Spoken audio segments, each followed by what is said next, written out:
Amen. Isang mapagpalang umaga po sa ating lahat. Sa pangalan ng ating Panginoon sa Kristo. At tayo po yung nagsisimula ng gawain sa umagang ito. Tayo, awitin po natin ang awit 7, Lift Up Your Hands.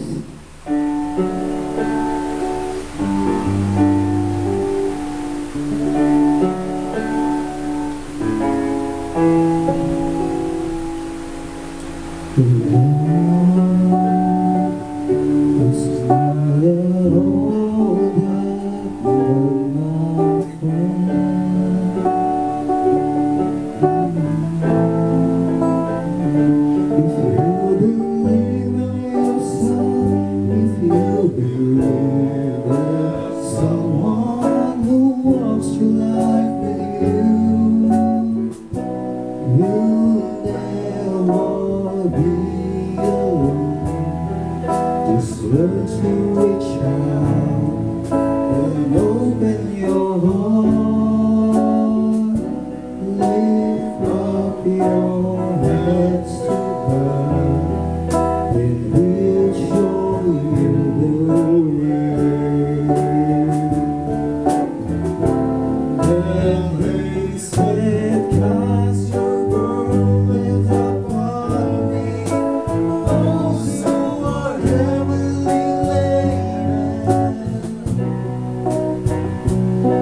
to me, all of you what's light of carrying heavy load. For thy yoke I will give you is easy, and my burden is light. Come to me.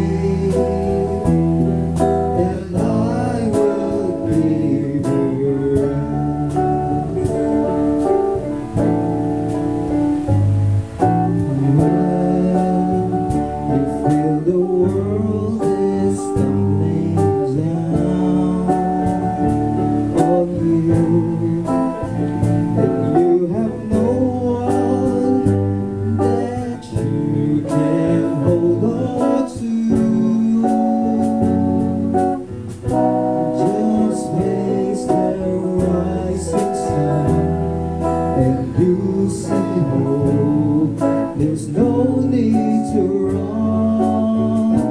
Lift up your hands to God, and He'll make you feel alright. And He said, cast your burden upon me, those who are heavily laden. Come to me. All of you are tired of carrying heavy load. For the yoke I will give you is easy, and my burden is light. Come to me, and I will give you rest.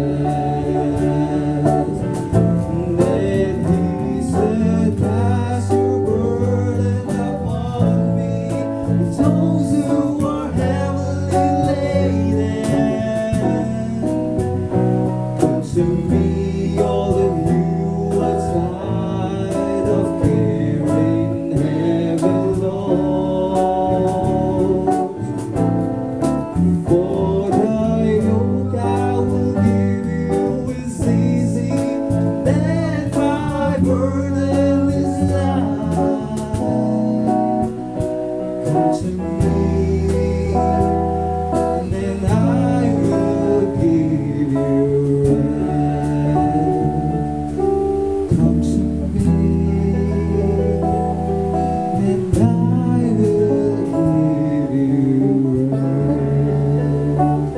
Amen. Amen.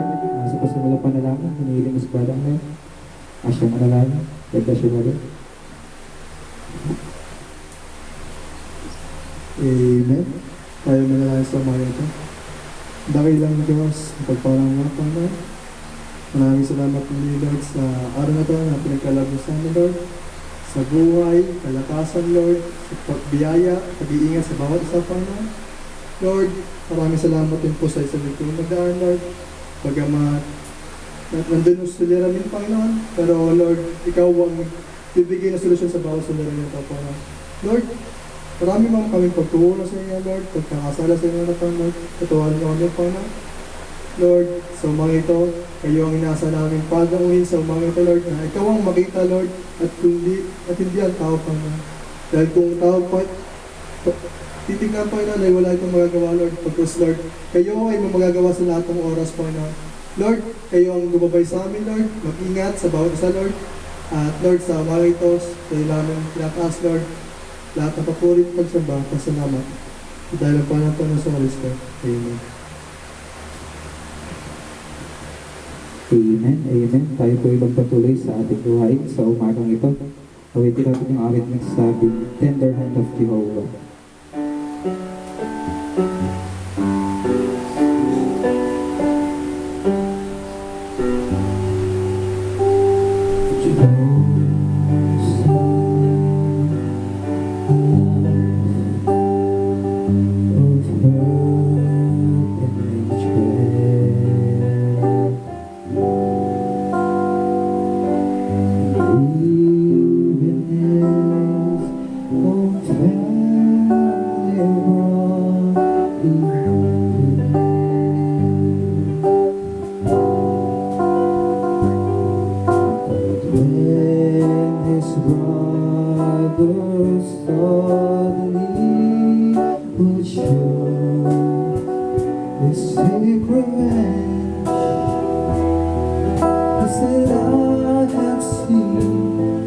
God's purpose now made plain. It was her tender hand of Jehovah. I look back and see He was always leading me in what was meant for evil. God has used to show me His great love. I now understand the tender hand of Jehovah.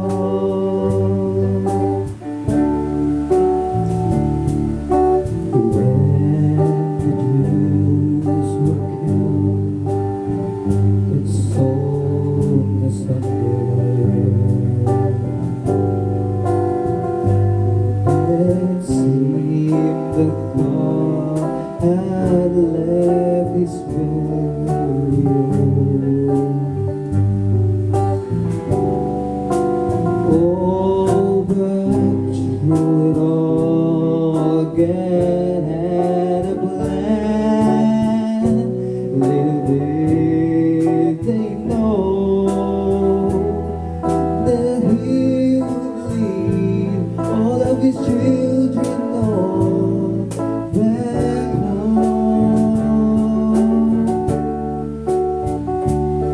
So how can I deny His hand of mercy?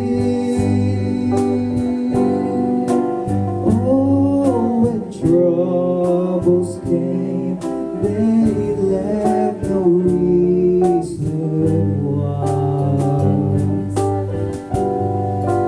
I just stand and say that everything has worked out for my good.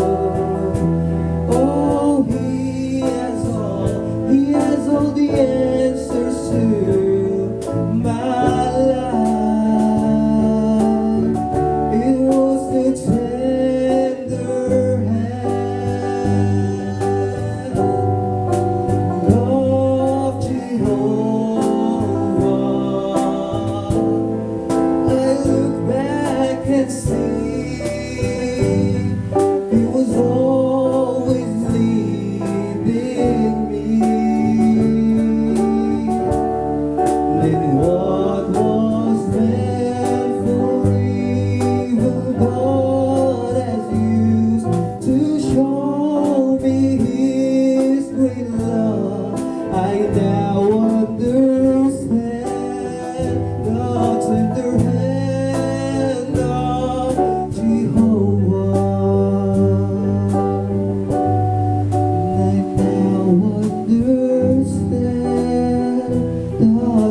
your hand up to the wall. Amen, amen. Hindi sa pagtatagal, awitin po natin yung awit ulit sa amin. I have fought a good fight.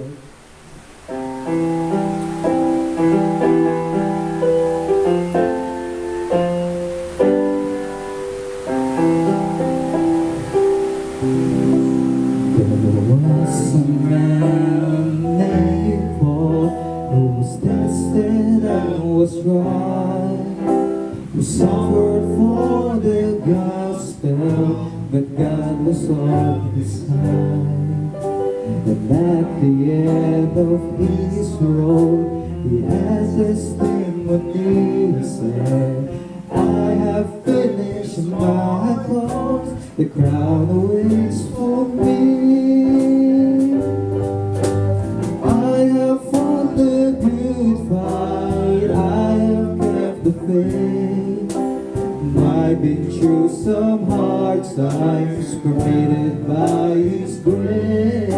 The battle's almost over, I have run the race. I have fought the good fight, I have kept the faith. Looking back through all my years, there's battles along the way, persecution, pain and tears, I struggle day by day. But through it all, one thing I know, in Christ there's victory. And when my life is over, my testament will be, I have fought the good fight, I have kept the faith. I've been through some hard times, permitted by His grace. The battle's almost over, I have run the race. I have fought the good fight, I have kept the faith. Minsan ba? I have fought the good fight, I have kept the faith. I've been through some hard times, permitted by His grace. The battle's almost over, I have run the race. I have fought the good fight, I have kept the faith. Amen, amen. Tinatawagan po ang ating mahal na pastor. I have fought a good fight, I have kept the faith. I've been through the hard time, He did it by His grace. The battle is almost over, I have run the race. I have fought the good fight, I have kept the faith. I have fought the good fight. Ay po'y manalangin sa magmito. Dakilang Diyos, ang kapangyarihan sa lahat sa pangalan ng ating Panginoong Hesus. Kami muli nagpapasalamat, Panginoon, sa bagay nito. Sa iyo po kapapalang kamay, sa po ingat sa amin. Hanggang po ating kami sa araw na ito. At pagtunay, Panginoon, ikaw siya po tagumpay at kami man ay tagumpay sa aming lakbayin sa daang mga araw. Salamat, Panginoon, sa patuloy mo mga pagtugon sa bawat aming pangailangan. Salamat, Panginoon, sa buhay na ito. Ikaw, Panginoon, ay may-ari at kami dapat lang na purihin at sambahin sa tuloy. Uli, patawarin mo kami sa umagang ito at ikaw po ay siya po patawad sa luwag sa amin. Ang mga pagkukulang ito, Panginoon, at ikaw, Panginoon, ay mapupuno sa lahat ng ito. Kalayan po, Panginoon, ay ikaw po muli ay maghahayag at tuturo sa amin, lalo, Panginoon, sa huling kapanahonan ito. Hindi maasa ay ikaw po ay aming panauhin muli sa bagong ito. Ikaw siya magpala sa bawat nakikinig, sa bawat, Panginoon, marinig ang mensahe nito. Kapag po ay siya pong tumawag lalo po sa tuloy panahon na ito. Kaya hindi patuloy na mangaral ay ito ay aking tungkulin sa iyo pong nariyan. Kaya kami nagpapasalamat ang lahat ng papuri sa iyo lamang kaya ang pangalan ni Kristo Jesus. Amen. Let's open our Bible in the book of Revelation.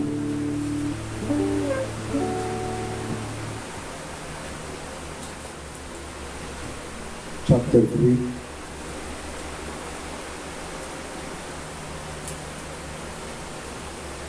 Verse 21.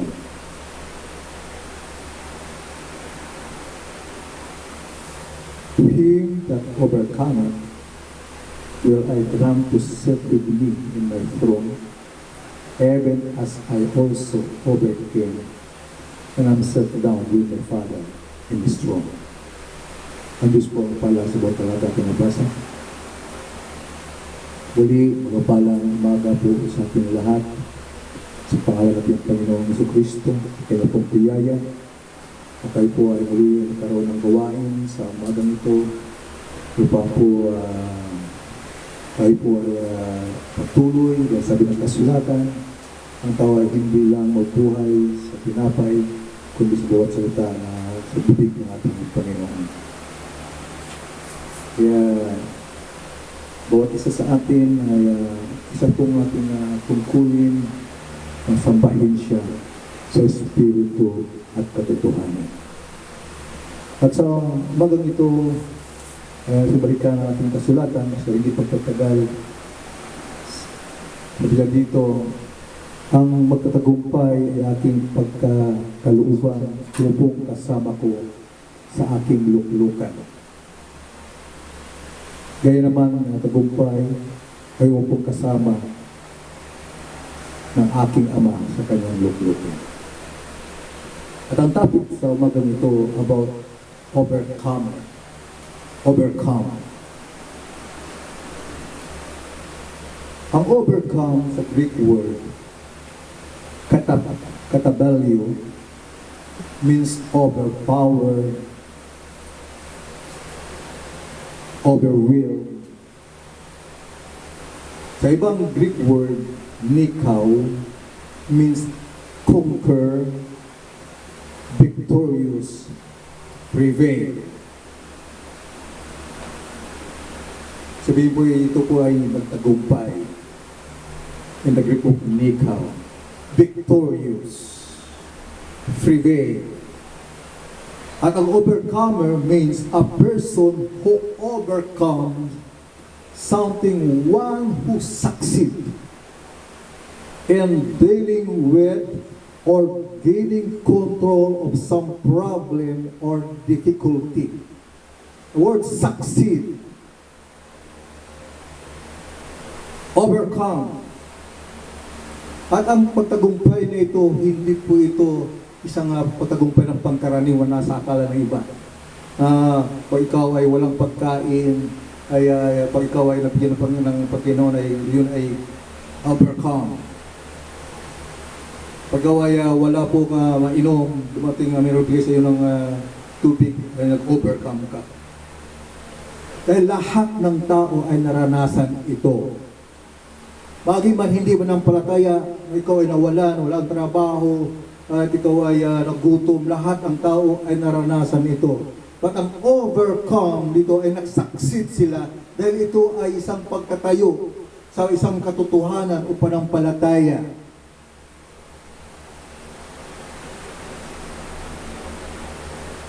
In the book of 2 Timothy, chapter 2, verse 5, may nabanggit siya rito. Sabi niya, and if a man also strive for masteries, yet is he not crowned except he strives lawfully. Sabi niya, at kung ang sino man ay makipaglaban naman sa mga laro ay hindi pinuputungan, maliban akong makipaglabang matuwid. Strive, pinaghirapan. Hindi ito, ang tagumpay ay hindi ito basta-basta. Pinaghirapan. Means kailangan ka pang nagkaroon ng endurance, pagtitiis, may perseverance, pagpupunyagi. At dito sa James chapter 1 verse 12 ay nabanggit na rito. Sabi niya sa James, sa Tagalog is Santiago, sabi niya, blessed is the man that endureth temptation. Blessed is the man that endureth temptation. For when he is tried, he shall receive the crown of life, which the Lord hath promised to them that love him. Blessed is the man that endureth temptation. Kapalit ang taong nagtitiis ng tukso, sapagkat pagkasubok sa kanya, siya'y tatanggap ng putong ng buhay. Putong ng buhay na pinangako ng Panginoon sa mga nagsisiibig sa kanya. A crown of life, which the Lord hath promised to them that love him. At itong crown of life nito ay muling nabanggit sa Book of Revelation chapter 2 verse 10. Sabi niya, fear none of those things which thou shalt suffer. Behold, the devil shall cast some of you in prison. Behold, the devil shall cast some of you in prison, that ye may be tried, and ye shall have tribulation 10 days. Be thou faithful unto death. Kaya hindi ito lang ay gutom, uhaw, kundi kailangan maging tapat ka hanggang kamatayan. And I will give thee a crown of life. A crown of life. A crown is the symbol of triumph. In the public games or a contest, ito isang reward. This can also be the reward or prize given to honor a person. And it denotes a crown of royalty. Kaya yung crown ay ito po isang binibigay ay special reward. Kaya ang lahat ng tao ay ang Diyos ay nanawagan, for God so loved the world that He gave His only begotten Son, that whosoever believe on Him shall not perish but have everlasting life. Kaya maraming taong maligtas, but mayroon siyang special reward sa mga taong nagtagumpay sa bawat pagsubok. Pagsubok, hindi nga sabi ko, hindi dahil doon sa kadagutom, kundi ay tumatayo ka, ay hindigan ka sa panampalataya sa katotohanan. Sabi ko nga, noon sa mga anak ko, sabi ko, even I'm alone, ay kami tumatayo sa katotohanan. I'm stand the truth, even I'm alone. Now, ito po ay nakita dito sa natural na kung paano kapag isang tao ay nagtagumpay sa larangan, ay magkaroon siyang special award. Para malaki po natin makita, nabigay ko sa nung halimbawa. Kapag ikaw ay nag-aaral sa eskwelahan, pagdating ng graduation, ay maraming nakagagraduate. But mayroong ilan na nagkakaroon sila ng medalya, nagkaroon ng ribbon, a special award, special reward. At isa pa, isang larangan ng isang pagtatrabaho, lalo po sa amin sa mga sa realty, ay may mga tao na nagkaroon na naging successful sa larangan na ito.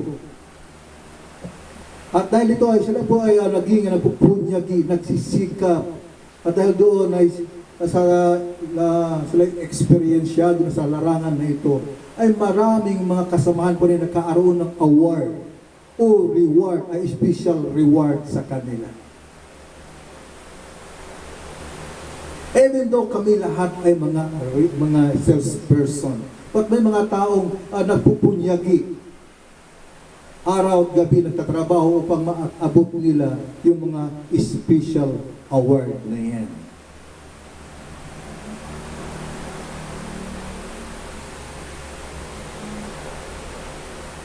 hanggang tingin na lang kami.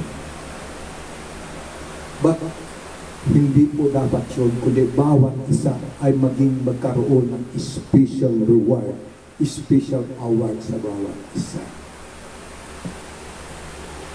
At ang lahat ng bagay, ang natural always type of spiritual. Ang lahat ng bagay natin nakita ito'y tipot larawan sa mga spiritual na bagay.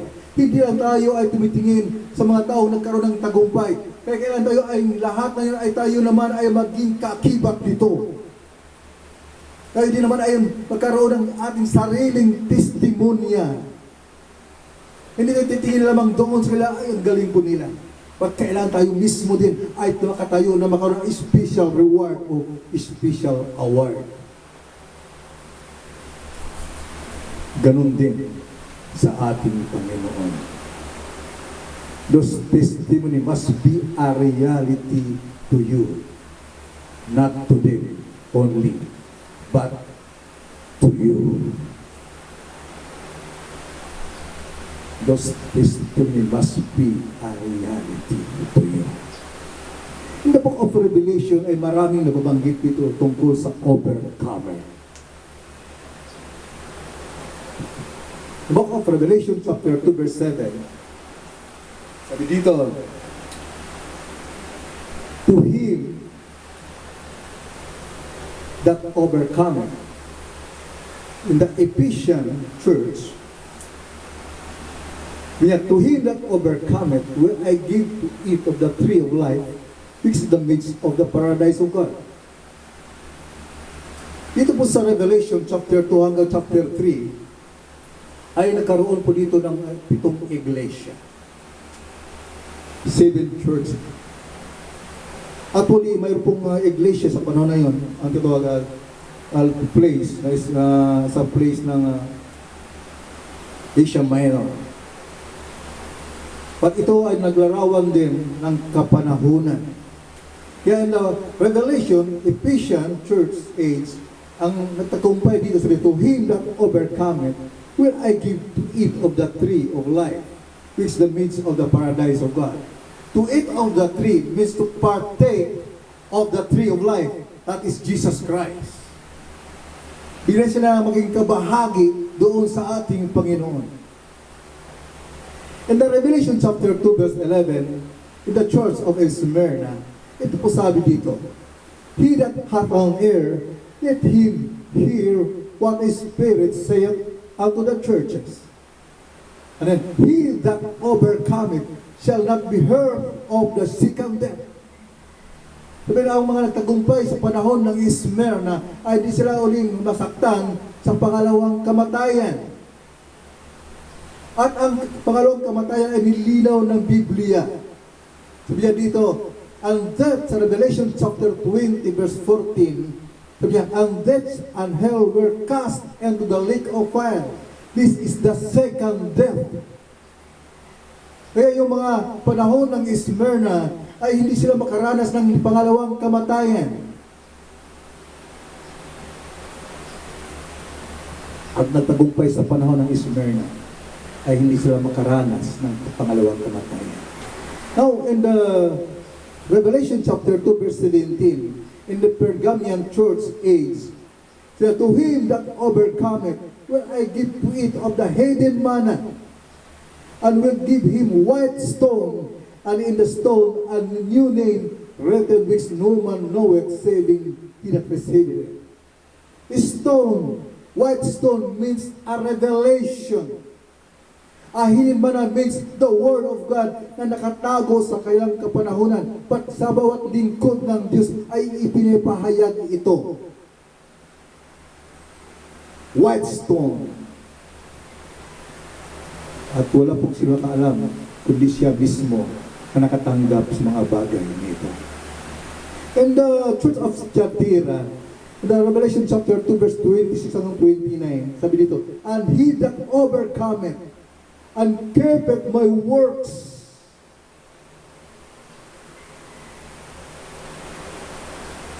unto the end, to him will I give power over the nation. Kaya sa panahon na ito, ang Tiyatira ay naroon ang matinding pagsubok. At sabi niya, and shall roll them with rod of iron, as the vessel of a potter shall they be broken to shivers, even as I received of my fathers. And I will give him a morning star, a guide, a leader. At walang iba ang ating Panginoon. He that hath an ear, let him hear what the Spirit saith unto the churches. In the book of Revelation chapter 3 verse 5, the church of Sardis, ito pong sinasabi dito, he that overcometh, the same shall be clothed in white raiment. And I will not blot out his name out of the book of life, but I will confess his name before my Father and before his angel. Sa panahon na ito, may nagtatagumpay. At siya bigyan ng cloth in white raiment. And cloth and white raiment ay the righteousness of God. At hindi kailanman mabura ang kanyang pangalan. Ibig sabihin, may mga pangalan na bubura. At ang pangalan nito ay kailanman ay hindi nabubura. In the book of Revelation chapter 3 verse 12, in the church of Philadelphia, sabi ito, him that overcometh will I make a pillar in the temple of my God. A pillar. Pag sabihin ang pillar, ito po nagbigay ng tibay ng isang building, ng isang bahay. Pag ikaw magtayo ng isang bahay, ay mayroon talaga ikaw haligi. Siya po nagdala ng bigat ng buong tahanan, buong bahay. At ang bawat ng pagtagumpay sa panahon nito ay I make a pillar in the temple of my God. And he shall not know, and he shall go no more out. And I will write upon him the name of my God, and the name of the city of my God, which is in the New Jerusalem, which cometh down out of heaven from my God. And I will write upon him my new name. My new name. Alam niyo ba, dito kayo dito, hindi na makita ang iyong pangalan, ay yung mga masamang ginagawa, kundi nakita mo, ikaw ay katulad ka ni Kristo. My name. You are Christ. Christian like Christ. In our time, sa ating kapanahonan, Laodicea, ito po sabi dito, to him that overcometh, will I grant to sit with me and my throne, even as I also overcome and have sat down with my Father in his throne. Sa lahat po ng mga churches na pinabasa, ito lang pong panahon natin na ang nagtagumpay ay upo kasama sa trono. Kaya ito yung panahon na lahat ng bagay ay pinapakita. Bakit? Dito na sabi, overcome it sila sa bawat kapanahonan. Kaya hindi po madali ang kailan pong naranasan sa pagtayo sa kanilang paglilingkod sa Panginoon. Kung hindi po ito natural, kundi isa pong pagkipagbaka sa katotohanan. Kaya sa kapanahunan po nila, buksan natin ngayon ang Revelation chapter 6, verse 1 hanggang 2. Ito po yung the horse rider.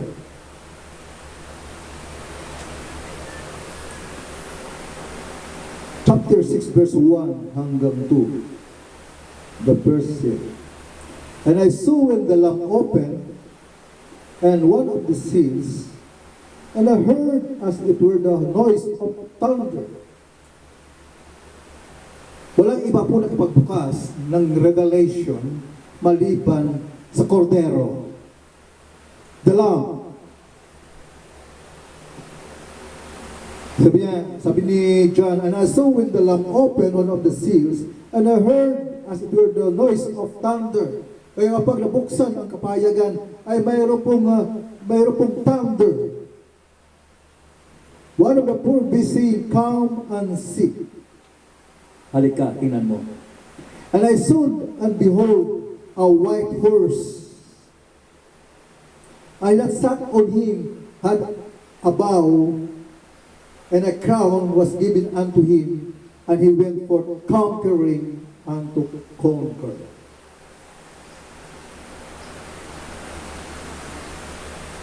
Ang unang silyo, yung white horse rider, maraming iba hindi nila maintindihan, manawaan. Ang Revelation is a book of symbol. Ang Biblia ay mayroon itong literal at mayroon itong simbolo. At ang kabayo, tinutukoy sa Biblia. When we say horse, it means power. Para lalo ninyo maintindihan, yan ay ginagamit yung power na yan sa bawat may karoon ng aircon. Kaya mayroong 1 horsepower. May 2 horsepower. Horse means power. At ang nakasakay doon, who control that power? That is Antichrist sa panahon na ito. At pansin ninyo, sabi niya sa verse 2, and I saw, and behold, a white horse, and he that sat on him had a bow. Mayroon siyang bow, but no arrow. Mayroon siyang busog, pero wala po siyang palasok. Means a bluffer.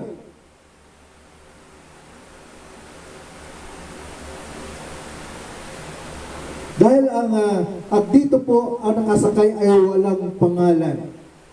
Sabi ba kasi yun ay ang ating Panginoon. At dito wala pong pangalan. At ang Biblia na pakita dito, ang ating Panginoon nakasakay din naman sa kabayong maputi. Sa Revelation chapter 19, verse 11 and 16. Sabi nito, and I saw heaven open. Saan ito? Sa langit. Hindi sa lupa. And behold, a white horse. And he that sat upon him was called faithful, with pangalan, faithful and true, and in righteousness he that judge and make war. Well, his eyes were as a flame of fire, and his head were many crowns, and he had a name written that no man knew but he himself. 13. And he was clothed with a vesture deep in blood, and his name is called the Word of God. 14. And the armies which were in heaven follow him upon white horses, but not only one horse, white horse, but many horses, clothed in fine linen, white and clean. And out of his mouth goeth a sharp sword, that with it he should smite the nations, and he shall roll them with a rod of iron, and he treadeth the winepress of the fierceness and wrath of a mighty God. Verse 16. And he had on his vesture and on his thigh a name written, King of Kings and Lord of Lords. Dahil wala nang iba pong hari, kung ito pong pangalan na ito. Sino ito? Ang ating Panginoong Jesucristo. Pero may pangalan po yung sinasakyan nating Panginoon. But dito po ay walang pangalan. Wala siyang pangalan. Means, ano po nangyari dito? Pinatunayan lang na ginamit ng kaaway in the form of Christianity. Kaya sabi ng 2 Corinthians chapter 11 verse 14. Sabi niya, and no marvel, for Satan himself is transformed into an angel of light. I repeat, and no marvel, for Satan himself is transformed into an angel of light. At hindi katakataka, sapagkat si Satanas man ay napagkunwaring anghel ng kaliwanagan.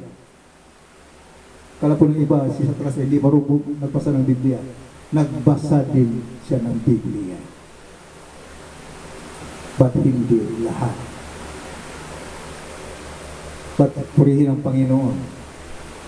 So white horse rider na ito sa panahon ng Ephesian Church Age at Smyrna Church Age. Yun ay sa panahon ng year 53 up to 170 ang Ephesian. Yun sa Smyrna 170 to 312 AD. Ang Diyos ay nagtayo ng standard. Dahil sabi ng kasulatan, Isaiah 59:19, so shall the fear of the name of the Lord from the west, and his glory from the rising of the sun. When the enemy shall come in like a flood, the Spirit of the Lord shall lift up a standard against him. Kaya ang Diyos ay tumatayo siya ng mga lingkod din. Mga tao nagtagumpay sa panahon na yun. Tumatayo na natiling tapat sa salita ng Panginoon. At ang Espiritu sa panahon na ginagamit ay lion. Revelation chapter 4, verse 6 hanggang 7, itong mga Espiritu ng tinatayo ng ating Panginoon. And white horse rider, ang tinayo na Panginoon ay lion. Sa katauhan ni Pablo, karon tapang niya na mangaral sa kabila ng maraming mga pagsubok. At kahit kamatayan man, alam mo ba si Pablo ay pinugutan ng ulo sa kanya pong panindigan sa salita ng ating Panginoon. Sa Smyrna Church Age ay 170 to 312 ay si Irenaeus, isang tumayo, naninindigan sa salita ng Panginoon. Sabi, ginamit yung pangalan, Christianity. But the angel ng Nicolaitan Spirit teaching. Now in the second seal, Revelation chapter 6 verse 3 hanggang 4. Sabi dito, and when he had opened the second seal, I heard the second beast say, come and see. And there went out another horse that was red, and power was given to him that sat thereon to take peace from the earth, and that they should kill one another, and there was given unto him a great sword. Was given to him that sat thereon to take peace from the earth, and that it should kill one another, and there was given unto him a great sword. Pangalawang tatak, red horse means a bloody red, madugo.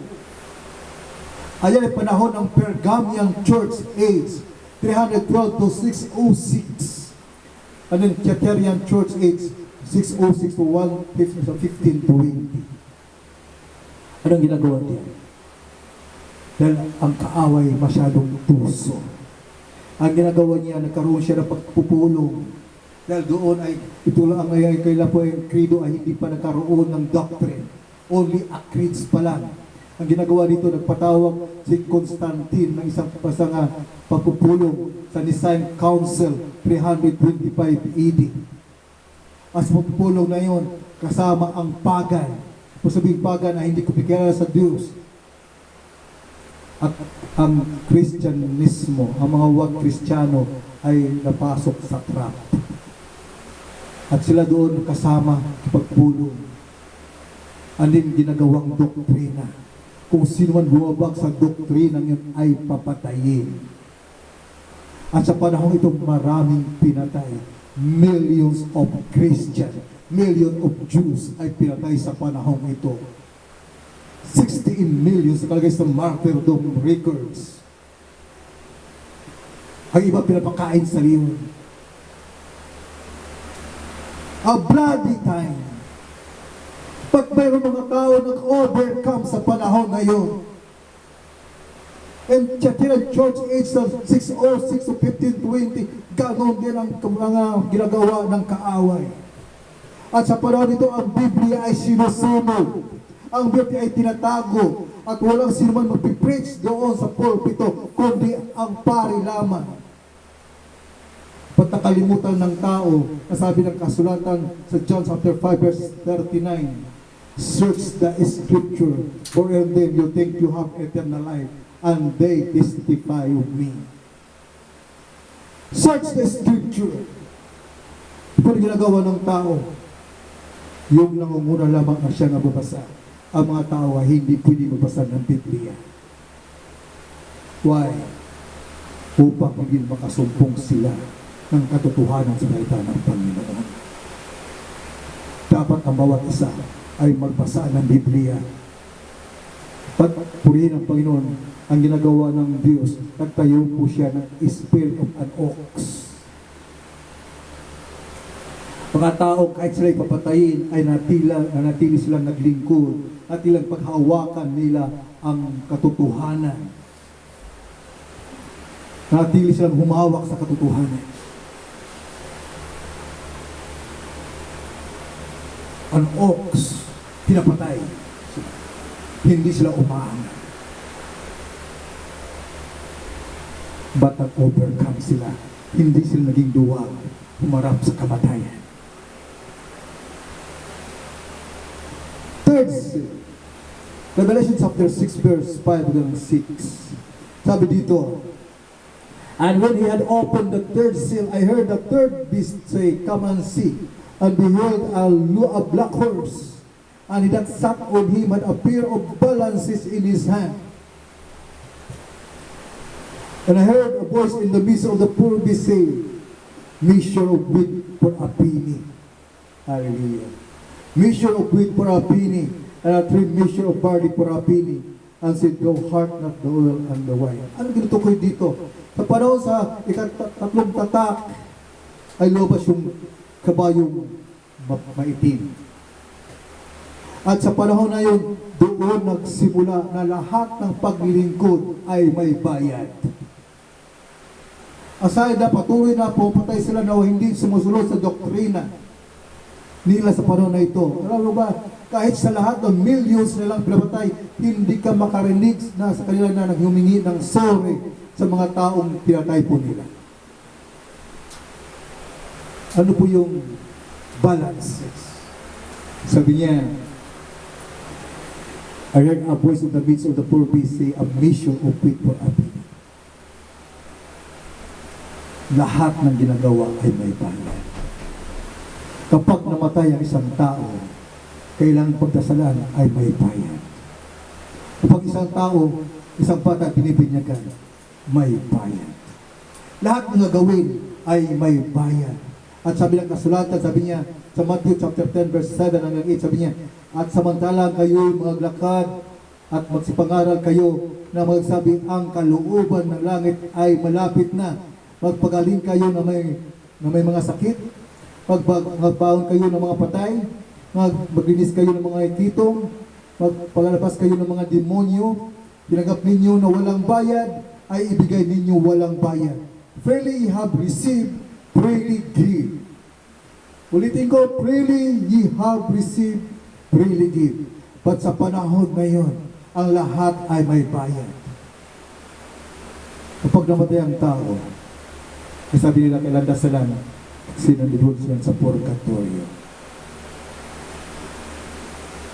Sabi ni Jose Rizal, in the book of No Limit Tangirin, page 72, sabi niya, I read in the book of Jesus up to Revelation, I cannot find a word purgatory. Wala palang purgatorio. Ako man mismo nagbasa mo ang Genesis ang Revelation, ay wala akong makitang purgatorio. Kaya bisan nila ng Katoliko din na sa ang tao, nagkaroon ng bawat tao ay nagkaroon sila na ng bawat bata ay kailangan binyagan. Dahil ang bata pag hindi nabinyagan ay nasa limbo. Ibig sabihin, hindi nakarating sa langit at hindi nakarating sa impyerno. Nasa limbo. Kaya kailangan binyagan.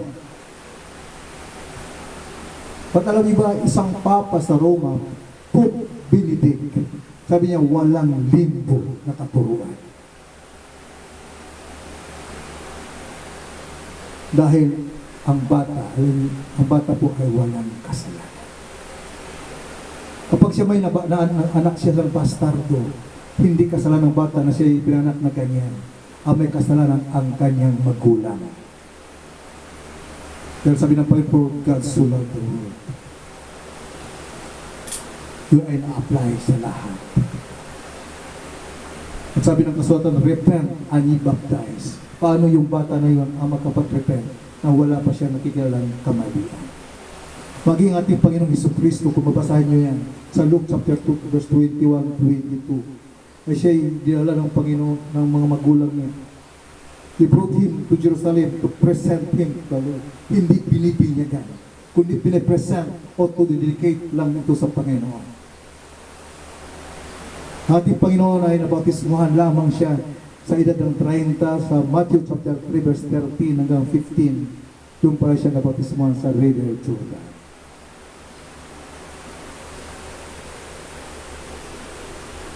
Lahat ng bagay sa panahon na yun ay may bayad. A black horse. Pagpurihin ng Panginoon, ang Diyos ay nagtayo ng mga manampalataya na nanatili na nindigan. Isang pong pari, ang lumabas doon, ang pangalan si Martin Luther, at din siya nangaral. At sa tapang po ni Martin Luther ay kanyang pinapako 99 thesis doon sa pintuan ng isang simbahan sa Inglaterra.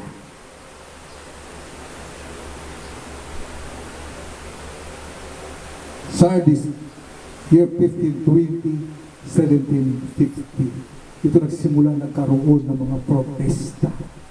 John Calvin, mga taong nang tumumawak sa salita ng Panginoon. Hindi po sila nagagalaga, sabi ng kasulatan. Sabi niya,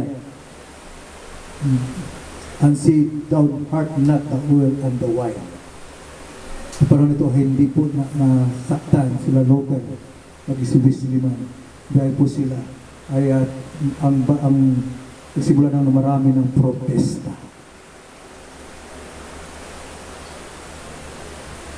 Black horse, pag ginamit ng Diyos ang man, full of knowledge and wisdom from God. At dito nagsimula muli, binuksan. At ang Biblia ay muling ay pinadami ng pinadami. At nandoon, nagsimula yung printing press sa panahon ng Luther at John Wesley. Tumadami muli ang Biblia. Tumadami uli ngayon ang naglilingkod sa Panginoon sa panahon na ito. Sa panindigan. Sa black horse. Maitim. At sa ating panahon ngayon, sa for sale, Revelation chapter 6 verse 7 hanggang 8. And when opened the fourth seal, I heard the voice of the fourth beast say, come and see. And I looked, and behold, a pale horse, and his name that sat on him was Death. And hell followed him, and power was given unto them over the fourth part of the earth, to kill with sword, and with hunger, and with death, and with the beast of the earth. Follow with him over the fourth part of the earth, to kill with sword, and with hunger, and with death, and with the beast of the earth. Pale horse. Putla ang kulay. Kapag yung puti, yung pula, at yung itim pinagsama-sama, ang kalabasan niyan ay putla ang kulay. Ito po yung ating kapanahunan na ating kinabibilangan. A pale horse. lahat ng tactics ng kaaway mula doon sa Ephesian Church Age, Smyrna, Pergamo, Thyatira, Sardis at Philadelphia, sa ating panahon ay naririto na. Pagdilim lang sa salita ng Panginoon ay naririto na. Ano ginagawa ng tao? Dinawasan yung salita ng Panginoon. Dinagdagan yung salita ng Panginoon.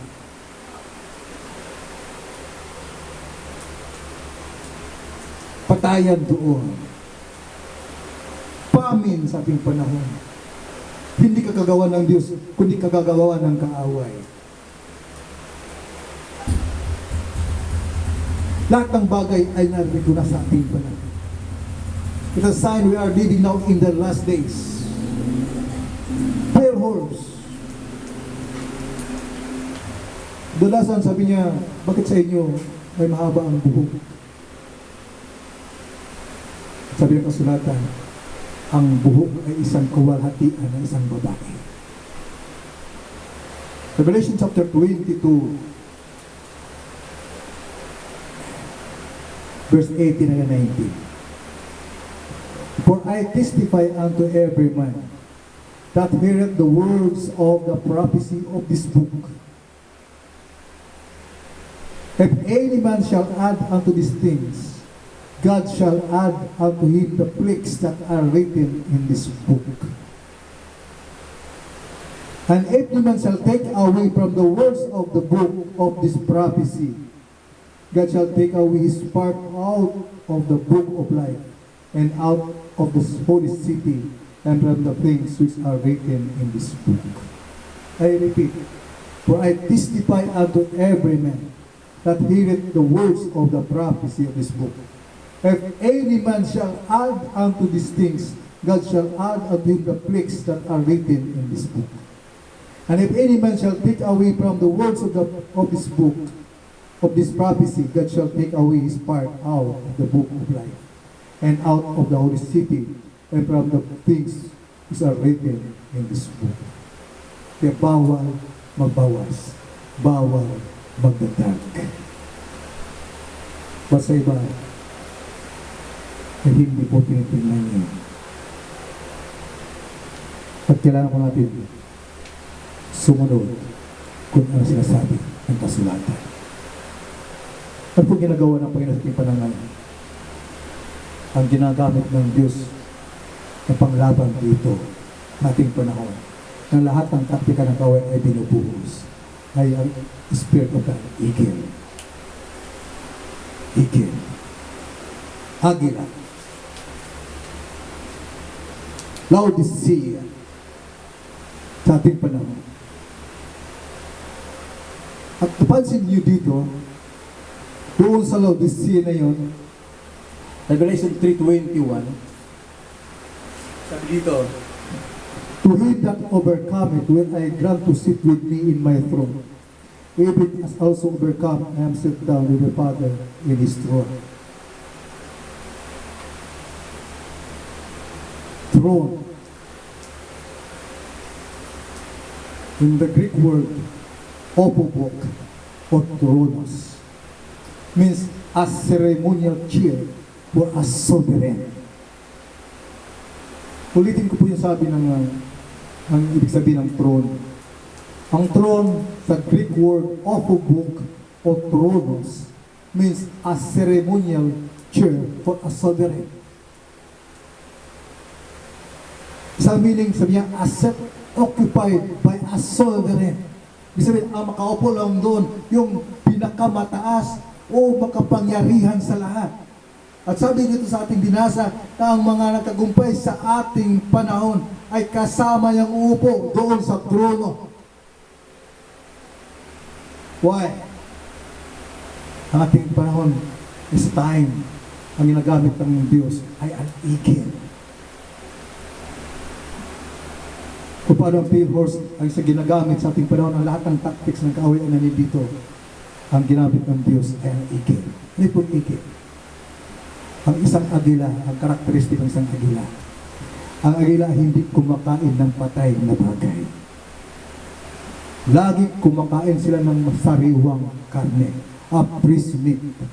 Even ang kanya pong mga inakay ay ang pinapakain ay sariwang karne. Ang ginagawa ng inahing agila ay kanyang dadagitin yung kanya pong kukunin o isang bagay na doon sa lupa ay kanyang kukundalhin itong buhay doon sa kanyang mga anak at doon nila kinakain ang sariwang karne. Hindi siya kumakain ng patay na bagay. Ang bawat anak ng Diyos ay kumakain sila ng sariwang pagkain sa bawat kapanahonan o sa ating panahon ng ating kinabibilangan. A priest meat, a priest manna, a priest revelation from God. Ang agila ay mayroon siyang strong wings. Kahit yung mga ipo-ipo na ay kaya niya itong papasukan. Kaya itong harapin dahil may siyang matibay na pakpak. At ang pakpak na ito, ang dalawang pakpak ay matibay ito. Kaya sa bawat anak na may dalawa itong pakpak. On the Old and New Testament, ang kasulatan, ang luma at ang bagong testamento. Diba, sabi nga, yung old ay sa mga Jews lang yan. Ang Biblia, the Bible, is composed of 66 books. Dapat lahat ay basahin upang makita natin anong tinutukoy sa buong Biblia na yan. Ay strong winds. Dumating man yung mga pagsubok sa panampalataya sa katotohanan, ay alam mo, nakatayo ka sa katotohanan dahil nakita mo ngayon ang kabayagan ng buong kasulatan. Mga mata, ang eyes ng isang agila, habang ito'y tumataas, lalong maliwanag ang sa kanyang baba. Lalong lumiliwanag. Ganyan din ang anak ng Diyos sa ating panahon. Habang ito'y lumalalim, tumataas, lalong lumiliwanag ang lahat ng bagay. Lalong maliwanag ang kasulatan kung ano ang ibig sabihin ito. Ano pa yung karakteristik ng isang agila? Mayroon siyang matibay na humahawak.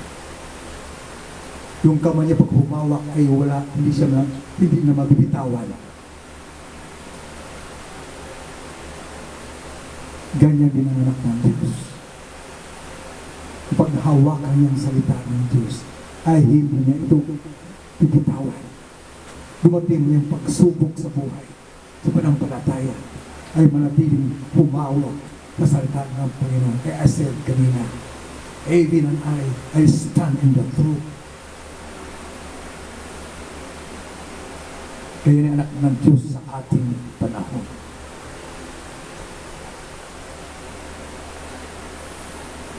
Tumatayo. Kaya bago kayo magtagumpay sa bawat labanan, mayroon kang patutungo sa buhay mo. Before na magkaroon kang reward, before you have a reward, there is a battle. Kaya sabi nga ni Pablo, tulad ng inawit namin kanina, 2 Timothy chapter 4 verse 7, I have fought a good fight. I have finished my course.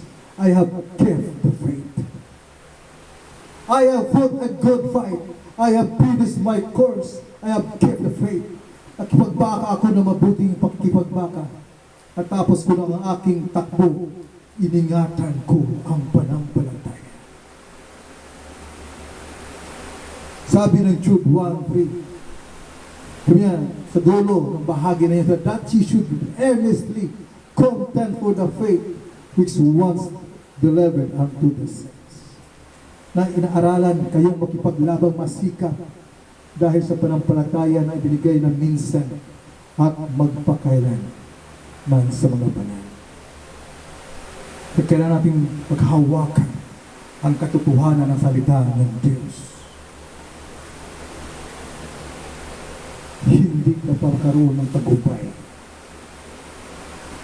sa ating panahon ngayon kung walang pagtitiis endurance, walang perseverance, tiyaga.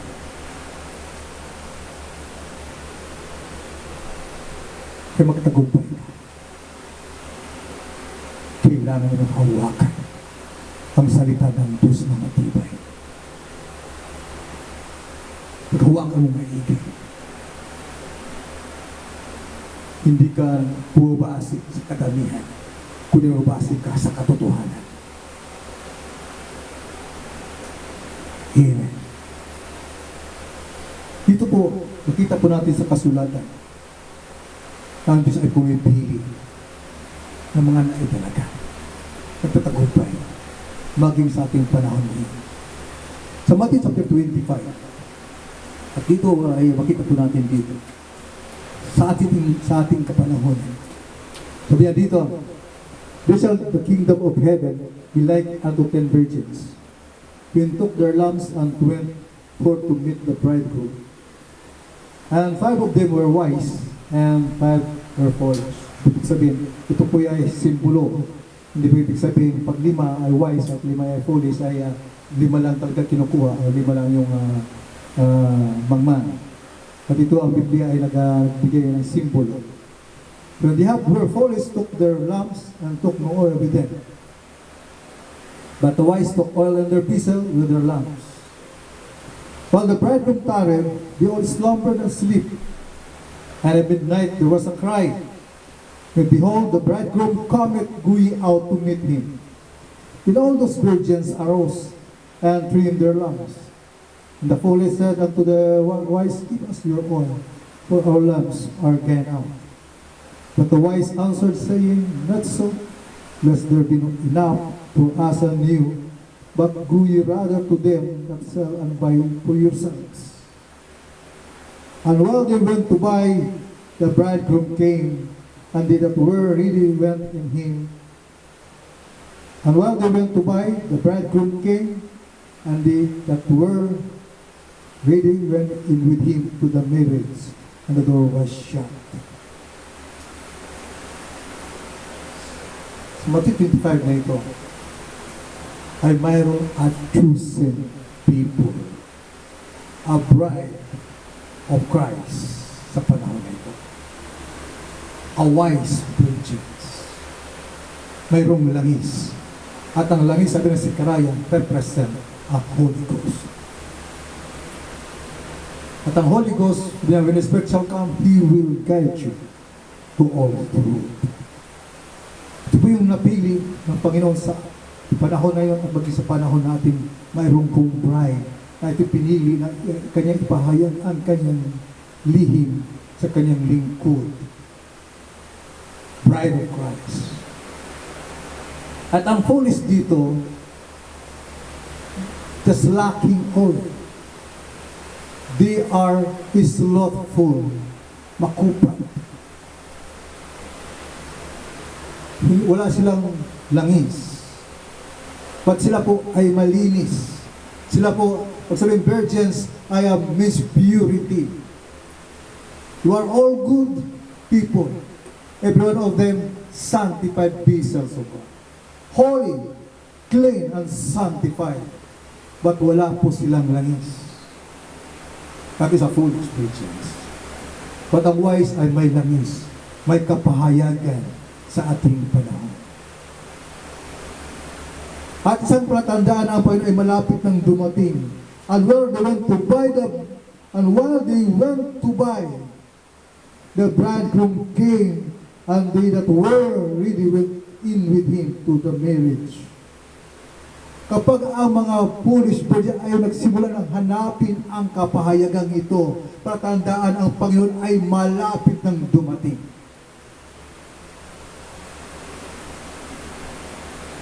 Di ba yung foolish ay ligtas naman. Totoo po yun. Ang bride ligtas, but there is a reward. Foolish ay wala po siya sa millennium. But ligtas siya. But in the basis of Sardisian Church Age, sabi niya, this is another class. Their names are also in the book of life. And they will come up in the second resurrection.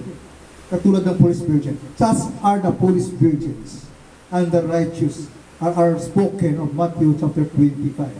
In this class also are those who do not worship the beast or become involved in the Antichrist system, but die for their faith, even though they are not in the bride.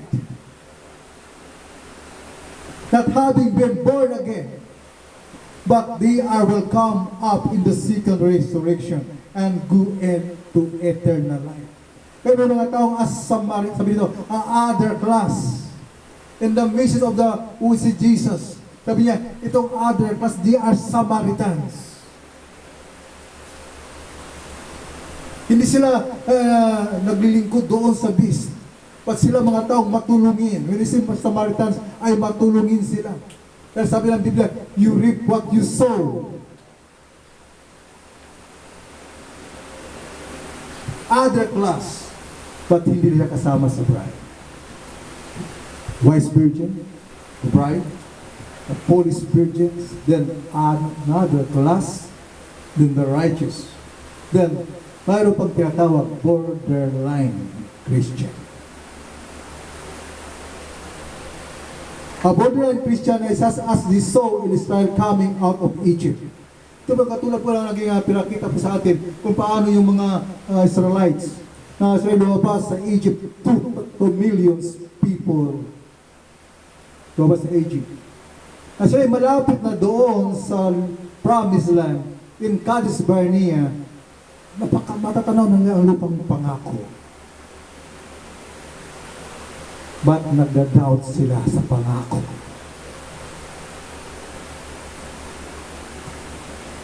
Katulad din sa ating panahon ngayon. Akala nila bride sila. Dahil nasa sila sa tamang mensahe.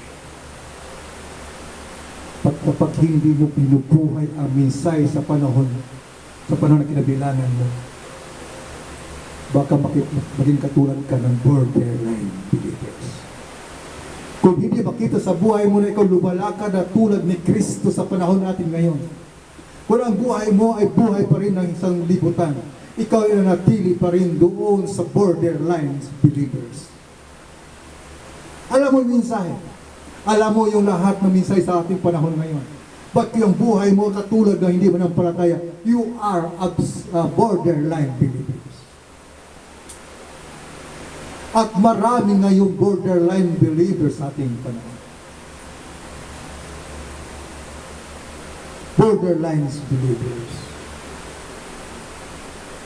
Sabi ng mensahe ito, sabi niya, such as saw in Israel coming out of Egypt, these had their names in the book of life, and their works written in the books.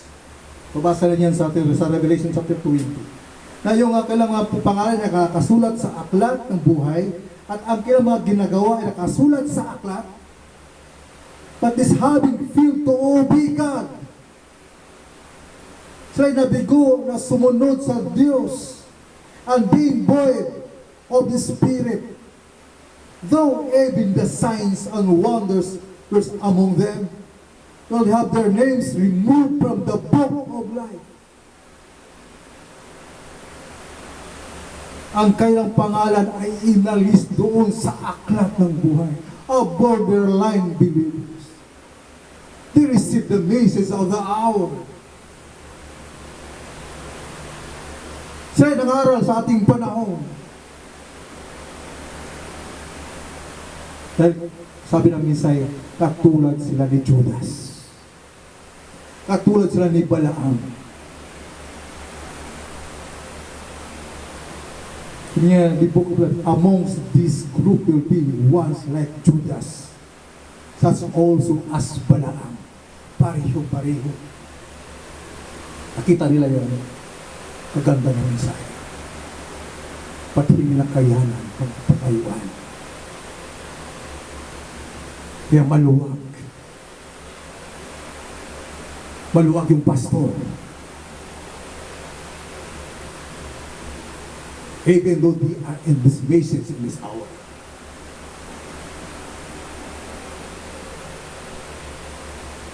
At meron yung mga pangalan na hindi talaga nakasulat sa kasulatan. Hindi nakasulat sa aklat ng Kordero. Sa Revelation chapter 13 verse 8 and Revelation chapter 17 verse 8. Yung mga pangalan na hindi nakasulat. At yun ay mga tao na yun ay nakatalaga na doon sa kapahamakan.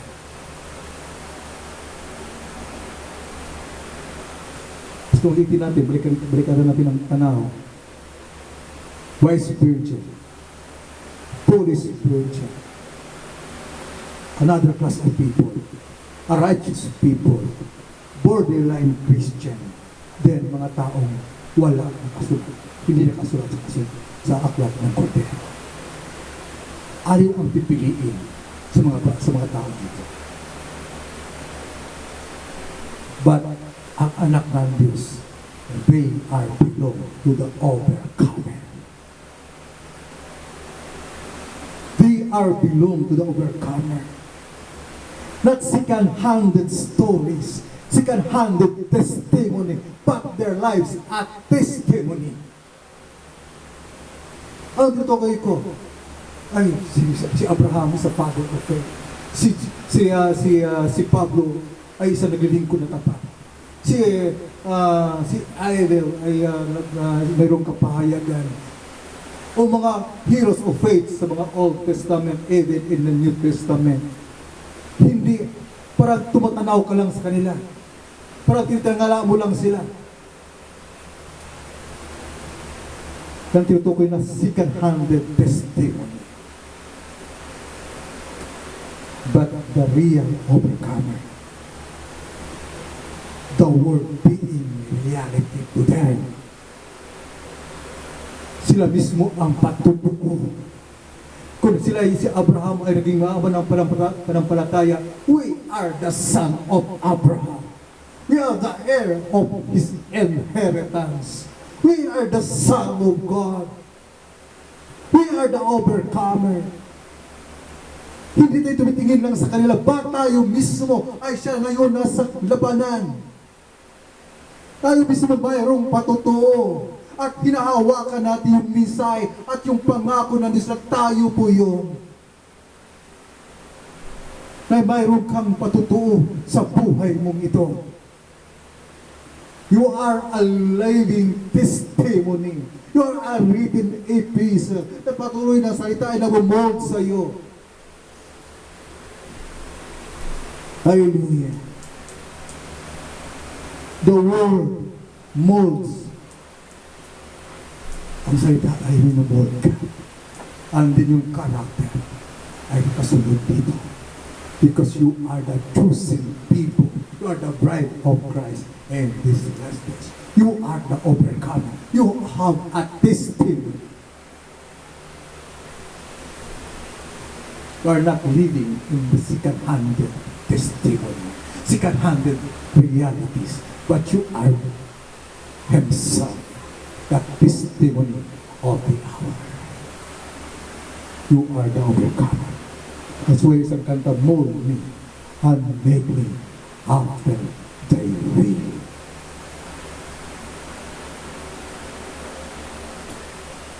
Yeah. Yan po ang ating pong mensahe sa magang ito. We are the overcomer. We are the bride of Christ. At kung ikaw kasama ng bride of Christ, kasama ka sa pag-agaw. Kasama ka sa rapture. Malagay po natin, next Sunday, ang ating topic, how to overcome. Kasi hindi po po natatapos dahil ang oras ay hindi pwedeng habaan natin. Kaya next Sunday, how to overcome. Let me pray. Ikilandis muli kami napasalamat, Panginoon, sa umagang ito. Sa maikling mensahe na yung pinagkaloob sa amin. Salamat mo, Diyos, sa kapahayagan na pinagkaloob sa amin sa huling kapanahon. Kapatid namin, Panginoon, ng tao ay wala magagawa. Maliban ang unwilling mo mula sa katastaasan, ay matanggap po namin. Ang Espiritu Santo na siya po manguna ang magturo sa amin. Patuloy mo kaming ingatan. Patuloy mo kaming pangunahan. Ang bawat anak ng Diyos, Panginoon. Pati ang pamilya ko, Panginoon, mula sa panganay hanggang sa bunso. Ingatan mo. Ingatan mo sila. Dahil hindi ko kayang ingatan po sila, Panginoon. At ikaw ay mayroong magagawa na ingatan po yung aking mga anak. Kami, Panginoon, ang bawat manampalataya sa huling kapanahon ito ay hindi lang kami borderline believers o another class of people o righteous men o foolish virgins, but we are the bride of Christ in these last days. Overcomer. To stand the truth. Not stand for majority, but stand for the truth. Once again, forgive our sins and trespasses. Ipasalamatan ka, Panginoon, sa lahat ng bagay. Lahat ng bagay ay sa iyo. Sa lahat ng bagay, the glory, honor, ay sa iyo lamang. Sa pangalan ng Panginoon si Kristo. Amen.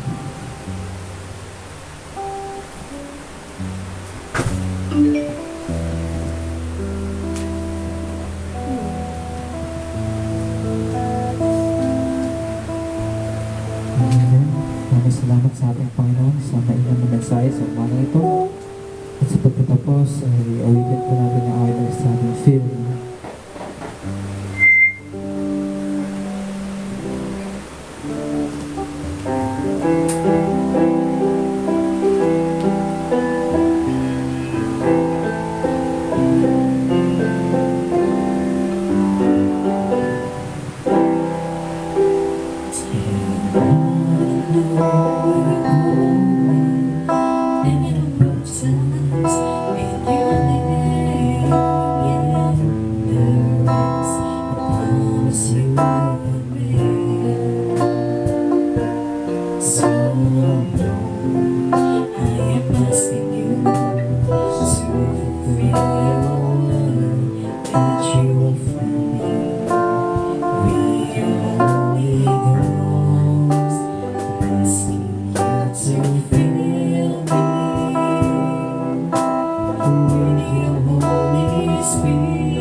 Lord, I don't want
So Lord, it would not just be one, the circumcision of my heart. It made no difference in the time it led my step. I'm listening to fill me.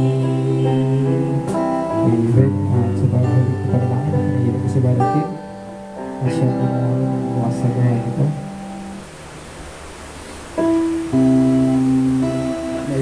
May salamat po sa araw na ito, Panginoon, sa buhay at kalakasan, Lord. Lord, maraming salamat din po sa mensahe na binigay po sa akin, Panginoon. Sa mga kaalaman at aral po, Lord. Lord, maraming salamat din po sa mga biyahe na tatanggap po namin, Panginoon. At patawarin niyo po kami sa aming mga kasalanan, Panginoon. Lord, ingatan niyo po kami sa mga salap na binugusto po dito sa mundo ito, Panginoon. Sa inyo pa naman binabalik ng papurpos salamat at pagsamba sa dahil ng Panginoon sa Kristo. Amen.